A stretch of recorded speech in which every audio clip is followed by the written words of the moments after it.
Hola, ¿qué tal mis gamers? Hoy vamos a hacer algo diferente y voy a estar respondiendo preguntas que ustedes me hacen en los comentarios y que yo casi todo el mundo les respondo, pero siempre mejor creo una respuesta que les pueda hablar y comunicar a estas preguntas que pueden ser las dudas de más de una persona. Y así creamos una dinámica acá diferente en el canal para si usted quiere, por supuesto, participar y salir en próximos videos, usted me deja su comentario ahí con su pregunta, su duda. Y por supuesto, si es de las más votadas o creo yo que es interesante traerla acá la respuesta y no se la puedo dar pues en muy pocas palabras, pues la traigo acá al canal. Entonces vamos a ver la primera pregunta que tengo acá para responder. Dice de YoYoMain04. Dice: soy free to play, tengo un DH main y viendo que apretón del dolor y mordida de la víbora de serpiente son buenas, me gustaría usarlas en mi build. Ahora, tengo 3 gemas de una estrella, ojo de berserker, muerte encadenada y vigorización de Quartz. ¿Por cuál de esas 3 me recomendarías cambiarlas? Mira, de esas 3, yo preferiría dejar de momento vigorización de Quartz porque la velocidad de ataque es muy importante para el DH, es crucial. Entonces, a menos que te hayas decidido por la gema nueva que está en el pase de batalla, que también da velocidad de ataque, o tenga la chispa de vacío a un rango realmente elevado, puedes en ese caso cambiarte de vigorización de Quartz, pero de lo contrario yo la dejaría por ahora ahí, sobre todo si la tienes un rango elevado, rango 10 y demás. Iría cambiando ojo de berserker y muerte encadenada, que también son gemas buenas de una estrella, pero que no nos aportan la resonancia desgraciadamente, y por eso en cierto punto del juego tenemos que ir cambiando a 2 a 5 estrellas, incluso mucho mejor, ¿no? Ahora, con apretón del dolor sí te quiero resaltar de que esta gema solo se activa cuando hay un efecto continuo, un efecto dañino en el objetivo, sea sangrado, veneno, fuego.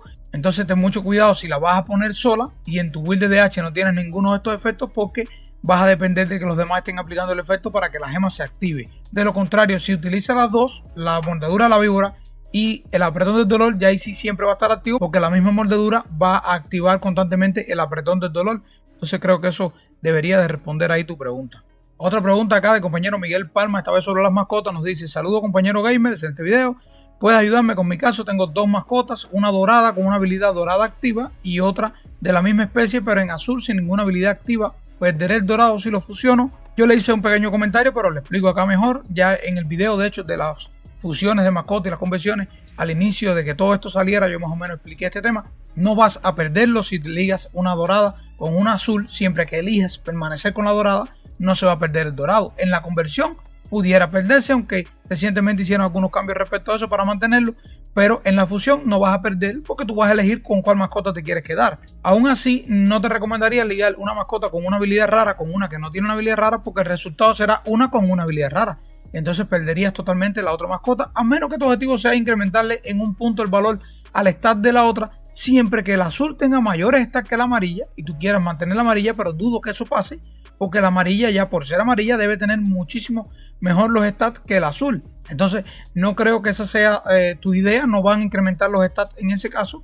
También te digo que no tienen que ser exactamente iguales para ligarlas, solamente si son iguales y una es superior es que incrementan los stats, es la condición, pero tú puedes ligar cualquier tipo de mascota en fusión, pero recalco, siempre que sea la misma cantidad de habilidades amarillas va a incrementar. Si usted liga 2 mascotas con una habilidad amarilla cada una, va a resultar una con 2. 2 con 2 cada una va a resultar una con 3 y así sucesivamente. Solamente recomiendo ligar diferencias entre habilidades. Por ejemplo, si usted compra una mascota que tenga 6 habilidades amarillas y la coge en muy buen precio, entonces usted puede ligarla con esta que tiene una, incluso ninguna, y elegir todas esas habilidades amarillas, porque se va a quedar siempre con la mayor cantidad. Y entonces en ese caso pudiera ser viable la opción de ligar mascotas con diferentes calidades, ¿no? En cuanto a lucecitas. Pero lo recomendable, si usted quiere incrementar las lucecitas de su mascota, es ligarlas con la misma cantidad de lucecitas. 1 con 1, 2, 2 con 2, 3, 3 con 3, 4, etc. Este siguiente no es tanto una pregunta, sino una aclaración, pero que creo que es válida, de hecho, porque si me hacen ese comentario es porque quizás no quedó claro en el video. Y dice acá el amigo Fred099: cabe aclarar de que hay posibilidad de que la habilidad sí sea la que deseas, pero que te pueda salir en un 2%. Esto se refiere a los dijes, al video que hice sobre los dijes, cómo mejorar los dijes de 4%, 6%. Y continúo, entonces no se podrá aumentar. Hay que tener mucha suerte para que caiga esa habilidad que desea y que salga mayor porcentaje. Justo me acaba de pasar que salió la misma, pero con el mismo 2%. Entonces no tuve suerte. Y sí, es válido esta declaración. Cuando les enseñé el video, de hecho salió la misma habilidad al 4%. Y entonces muchos asumieron de que siempre tiene que salir con un por ciento superior si sale la misma. Y no es así. Efectivamente, como dice acá el amigo, a usted le puede salir en el dije cuando está imbuyendo la misma habilidad y ser del 2% igual. No servirle, no mejorar nada. Ya es un chance de que te salga del 2, del 4, del 6%, incluso de 8, de 10 creo que es el máximo. Por lo que quise traerle acá este comentario, que no fue el único. Muchas personas se confundieron con respecto a esto, creyeron que era garantizado. Si me sale la habilidad que ya yo tengo, sale mejor. No, puede salir igual tal cual. Es por eso que se hace complicado mejorar un dije al 8%. Si fuera siempre superior, entonces no sería tan difícil llevar un dije a gran por ciento de aumento de daño. Es eso lo que lo hace difícil. Así que gracias, Fred, por la aclaración. Acá un amigo nos dice, de hecho un comentario en inglés, y nos dice: sí, pero como tienes un familiar con 190 stats, no es muy útil. O sea, esto se refiere por supuesto al video sobre cómo obtener un familiar legendario que hice anteriormente.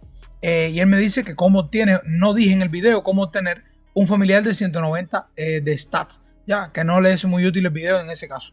Ahora, el modo de obtenerlo no lo expliqué porque es que usted no puede hacer mucho al respecto. Nace de los contratos así, simplemente usted tiene un contrato, lo usa y ¡puf! Nació legendario, aunque incluso no tenga ninguna habilidad legendaria, porque no van a nacer con ninguna habilidad legendaria, pero sí pueden nacer con atributos legendarios. A mí me han nacido 3 de esa manera ya. Pueden ser resultados de una conversión. El 1.25% de probabilidad al convertir es de que salga con este tipo de atributos, y también usted lo puede simplemente comprar en el mercado de alguien que lo venda, ¿no? Por supuesto, ya esto es más casual que alguien quiera vender este tipo de mascotas, pero sucede. Definitivamente he comprado algunas, antes incluso no tenían tiempo de espera y compré muchas más. Ahora con esto de las 3 horas, pues cuando aparece una, tiene muchos likes ya en el mercado y es un poco más difícil obtenerla, pero igual usted puede velar el mercado y hacerle su intento. No pierde nada, ¿ok? Esas son las maneras en las que va a conseguir una pet con este tipo de atributos para entonces poder convertir la legendaria. Cuando hice el video del Paragon de Guardián y sugerí llevar el set de la Balandrona, por ejemplo acá el compañero Sebas Pipa me comentó: pero ¿cuántas partes de charlatana, que es la Balandrona, o sea, en otra traducción es charlatana, y con cuál otro set vete complementarlo? Miren, de la charlatana yo recomiendo 4 piezas. Ahora tenemos 8 en el set, por lo cual podemos llevar 2 sets. Podemos llevar 4 piezas de la charlatana. Las otras 4 va a depender un poco más de tu clase. Si eres un cruzado, por ejemplo, 4 Vitus sería genial. Si eres nigromante, por ejemplo, puedes llevar además 4 banquetes de ojo, puedes llevar 4 charvas. De hecho, varias clases pueden llevar charvas, las que llevan velocidad de ataque. Un mago melee que utilice mucho teleport, o bueno, un mago en general que utilice teleport, puede llevar el guía sombrío, que también te aumenta el daño cada vez que utiliza una habilidad de carrera. Entonces las otras 4 ya son un poquito más opcional. Yo les recomendaría sí la Balandrona o la charlatana, porque es defensiva y junto con el Paragon de Guardián pues se hacen bastante sinergia entre ellos, ¿no? Pero las otras 4 ya queda más un poco a decisión de cada clase. Y por último, para terminar el video con un poco de humor, porque esto no es una pregunta, pero en el video que hice recomendando que no utilicen las flores hasta el siguiente infierno, viene Adrián Delgado y me pone: las voy a dejar de usar cuando aprendas a pronunciar la R. Yo le puse: pues úsalas pues, ¿no? Entonces, Adrián, yo sí sé usar la R. Yo uso la R cuando hay que usar la R. Lo que no sé, quizás en mi acento no la noto de tal manera, pero hasta donde yo sé, la utilizo. Igual cada cual tiene su propio acento y hay que llevarnos bien así, ¿no? Entonces, Adrián, un saludo, mi hermano. Yo me imagino, espero que haya sido una broma y te respondí de la igual manera con humor, ¿no? Porque evidentemente no me voy a poner bravo ni ofender por nada de eso, y lo quise dejar acá y mencionar en el canal. Y saludos también para Eric Corrales, saludo especial para él y para Faraón Shadow, que apoyan al canal con su membresía, al igual que todos los que se toman un minuto de su tiempo cada vez que ven mis videos para dejarme ahí su comentario, ya sea una duda, una felicitación, una gracia o lo que sea. Son los que me dan la fuerza y el soporte para poder continuar haciendo este contenido para ustedes y esto que me apasiona hacer, ¿no? Entonces, mi gente, hasta aquí voy a dejar el video. Si les gustó, como siempre, dejen un like, suscríbanse al canal y nos vemos en un siguiente video. Chao.